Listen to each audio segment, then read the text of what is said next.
Elite आउटसोर्सिं सार्भिसा जेराव अन्थाइगोरा बिथाङा गावनि स्टुडेन्टफोरखौ लाबोनानै जइन खालामना होफैदोंमोन। बेयो मोनसे मेन पावार साप्लाइ खालामग्रा एजेन्सिसो।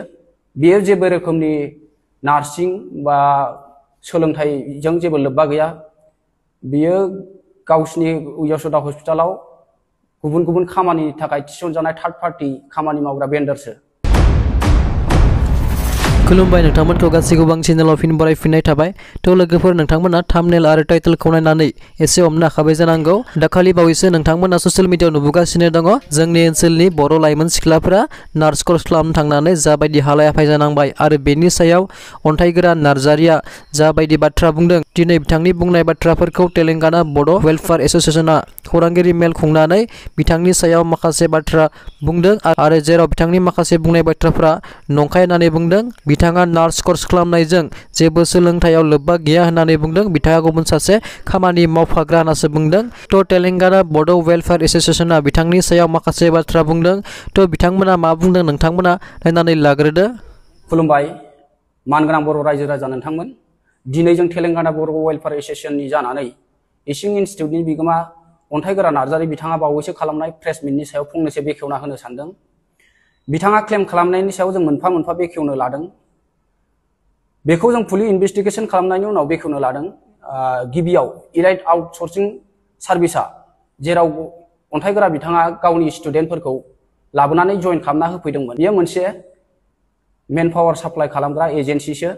बेयो जेबो रोखोमनि नार्सिं बा सोलोंथाइजों जेबो लोब्बा गैया। बियो गावसिनि यशोदा हस्पिटालाव गुबुन गुबुन खामानिनि थाखाय थिसनजानाय थार्ड पार्टी खामानि मावग्रा भेन्डरसो, जायखौ जों सापर्ट स्टाफ होननानैबो बुंनाय जायो। बियो नार्स फोरोंनाय बा नार्सनि प्रेक्टिकेल खालामनायजों बा नार्सनि सोलोंथाइ लानायजों जेबो रोखोमनि बेहा लोब्बा गैया।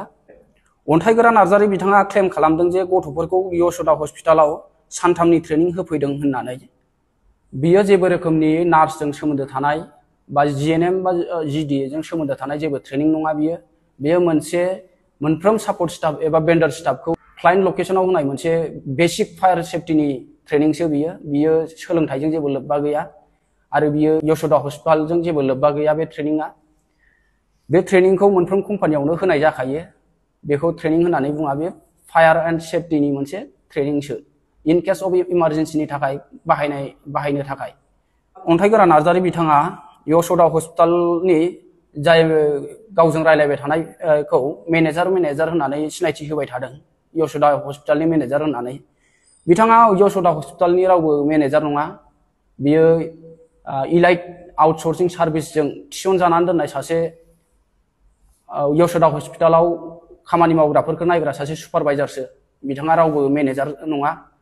जों बिथांनि आइडि कार्डखौनो गोबांबार चेक खालामनानै बुंदों जे बिथाङा सासे इलाइट ग्रुपनिसो मेनेजार जानो हागौ बा सुपारभाइजारसो। बेहा यशोदा हस्पिटालजों थोंजों जेबो रिपर्टिं खालामनायनि जेबो मोन्थाय गैया। बेहा थार्ड पार्टी एजेन्सिसो। हाउसकिपिं खामानिनि थाखाय बेफोरबायदि जेबो ट्रेनिंनि गोनांथि गैया। बिथां अन्थाइगोरा नार्जारि बिथाङा बुंदों जे गथ'फोरखौ गावनि इनस्टिट्यूटनिफ्रायनो यशोदा हस्पिटालनि थाखाय रिक्रुइट खालामनानै लाना फैदों होननानै। जुदि यशोदा हस्पिटालनिफ्राय गथ'फोरखौ एपइन्ट खालामदोंब्ला गथ'फोरनि आखायाव मानि थाखाय अफार लेटार गैया, जायखौ कम्पानिया रिक्रुइट खालामनाय समाव साफ्रोम केन्डिडेटनो होयो, बा एपइन्टमेन्ट लेटार मानि थाखाय गैया गथ'फोरनाव? जुदि यशोदा हस्पिटालनिफ्राय थोंजोङै डाइरेक्टलि बेखौ सेलेक्ट खालामना लाना फैदोंब्ला बिथांमोनाव बे थाथारनांगौ। गथ'फोरखौ बिथाङा गावनि इनस्टिट्यूटनिफ्रायनो जइन खालामनानै लाना फैदोंब्ला बिथांमोनाव मोनसे खोथायाथ' जाबाय अफार लेटार गैया। आरो बिथाङा जुदि इनस्टिट्यूटआव इन्टारभिउ लाहैलायनाय हिसाबै यशोदा हस्पिटालनिफ्राय होननानै बुंनाय बायदिब्ला सासे HR बा डाइरेक्टरासो थांनानै बेखौ इन्टारभिउ लाहैगौमोन। सोरबा थार्ड पार्टी एजेन्सिनि सासे सुपारभाइजार बा मेनेजारा माबोरै थांनानै इन्टारभिउ लाहैनो हाखो? जाय यशोदा हस्पिटालजों जेबो लोब्बायानो गैया, बे मानसिया नोंथांनि इनस्टिट्यूटआव थांनानै माबोरै इन्टारभिउ लाहैनो हाखो? अन्थाइगोरा बिथाङा जाय मानसिखौ जगाजग खालामनानै इलाइट ग्रुपआव सोना होफैदोंमोन, अब्ला जों खौरां लाहैनाय समाव, जे समाव गथ'फ्रा जोंनो खौरां हरदोंमोन, अब्ला जों लोगो लोगो खौरां लाहैनाय समाव गथ'फ्रा जोंनो मोनसे खोथाखौ फोरमायबावदोंमन जे इलाइट ग्रुपनिफ्राय बिथांमोना खामानि मावा होननायाव गथ'फोरखौ साननैनि थाखायल' थानो थाखाय डेडलाइन होनाय जादोंमोन। अब्ला नोंथाङानो सासे बिसोरजों जगाजग खालामलायनाय मानसि, अब्ला नोंथाङा माबोरै साननै बे खोथाखौ सहायनानै थाखो? हरखाबै गोदान जायगायाव फैनाय गथ'फ्रा हरखाबै साननैनि गेजेराव जुदि रुम खालि खालामनानै डेडलाइन होलायनाय जायोब्ला बे गथ'फ्रा बहा थांनानै थाहैगौमोन? बा बे गथ'फ्रा बहा आलाय सिलाय जायामोन नामा बे गथ'फ्रा? नोंथाङा बेनि सायाव मानो बिजिरनायखौ लायाखैमोन? बिथाङा क्लेम खालामदों जे बिथांनि रुमाव हाबनानै जों तेलेंगाना बड' वेलफेयार एस'सिएशननि मानसिफोरा प्रेसार खालामदों होनना बायदिसिना खोथा बुंनो थाखाय। नाथाय जों बेबायदि जेबो रोखोमनि प्रेसार खालामनाय जायाखै। बिथांनि रुमाव हाबनायनि उनावबो जोङो बेहाय सोंनाय फिननायल'सो जालायदों आरो जों माखासे खोथाखौ गोरायै बुंहरदों जे नोंथाङा गामियाव थांनानै बिसारखौ खालामखांनायनि उनाव गथ'फोरनिफ्राय लानाय रां, जिखुनु फोरोंथाइ होनायनि मुङाव लानाय रां बा फैनायनि गारि भारा बेफोर गासैखौबो होफिनथारनांगोन आरो लांनाय समाव नोंथाङा गावनो खरस खालामनानै लानानै थांथारनांगोन। बे खोथाखौल' जों बुंनाय जादों। बेहाय जेबो रोखोमनि बे प्रेसार खालामलायनाय जायाखै। बेहाय सोंनाय फिननाय जादों। दा अन्थाइगोरा बिथांखौनो बुंनोसै, नोंथाङा बार बार क्लेम खालामदों जे आइडि कार्डआव GDA GNM जों लोब्बा लानानै बे आइडि कार्डखौ जोङो गले गले नायनाय जादों आरो नोंथांनावबो सोंनाय जादों। बे आइडि कार्डआ जेबो रोखोमनि सोलोंथाइनि आइडि कार्डआनो नङा, बियो सोलोंथाइ लानायनि। बेयो मोनसे थार्ड पार्टि एजेन्सिनि होजानाय कन्ट्राक्ट सापर्ट स्टाफनि मोनसे आइडि कार्डसो बियो। मोनसे केम्पासाव हाबनोब्ला बेनि गोनांथि जायो, बे आइडि कार्डनि गोनांथि जायो। अब्ला बै आइडि कार्डसो बियो जेबो रोखोमनि नार्सिंजों सोमोन्दो लानाय बा प्लेसमेन्ट बा इन्टार्नशिपनि सोमोन्दै बेखेवनाय नङा बियो। बेनिखायनो मानगोनां रायजो राजा नोंथांमोन, जों तेलेंगाना बड' वेलफेयार एस'सिएशननि जानानै बेखौनो हास्थायोदि नोंथांमोननि गथ' गथायफोरखौ मोजां सोलोंथाइनि फारसे लांनो नाजा।